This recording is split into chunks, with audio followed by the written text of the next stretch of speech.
আবার দুর্গা পুজো চাঁদা নিতে। ও তোমার চাঁদা এই বিলটা যেন কত 1000 টাকা দিয়েছিল। হ্যাঁ এবার একটু বাড়াই দিতে হবে, 2000 টাকা দিও। বড় পুজো হচ্ছে, বুঝতেই তো পারছো। হ্যাঁ তোমাদের 2000 টাকায় চাঁদা দেবো, 2000 টাকাই দেবো। এই এই হেডফোনটা বেশ ভালো, কোথা থেকে অনলাইন? অনলাইন থেকে। বাহ, তোমার তো গেঞ্জিটা বেশ ভালো, এটা করতে গেলি অনলাইন থেকে?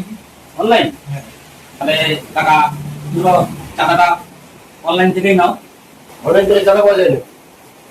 অনলাইন থেকে যদি চাঁদা না পাওয়া যায় তাহলে আমাদের কাছে, আমরা এরকম দোকানদাররা বসে আছি, তোমাদের কাছ থেকে তো আমরা আশা করবো আমাদের কাছ থেকে যদি নাও, যেরকম মুদি দোকান আছে, যে হেডফোনটা কিনেছো, গেঞ্জিটা কিনেছো, অনলাইন থেকে কিনছো, তা আমাদের থেকে যদি না নাও তা আমরা যাবো কোথায়? আমরা পালানো, আমরাই চাঁদা দেবো, ওরা কি চাঁদা দেবে না?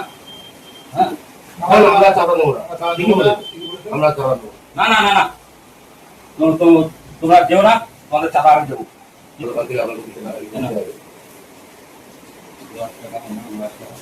টাকা দিলাম, আমাদের থেকেও নিও, অনলাইনে তো কেন তোমরা, আমাদের লোকাল দোকান থেকেও আমরা কেনাকাটি করবো, কথা দিয়ে।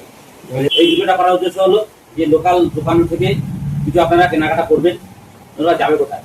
সবাই যদি অনলাইনে কেনাকাটা করে তাহলে আমরা ছোটখাটো দোকানদাররা কোথায় যাবে? টাকা তুমি কিছু বলো।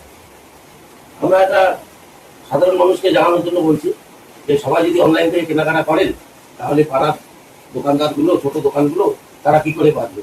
তারা আমাদের চাঁদা দেবে, পুজোয় চাঁদা দেয়, সবকিছু অনুষ্ঠানে চাঁদা দেয়, তারা কোথেকে দেবে তাদের যদি বিক্রি না হয়?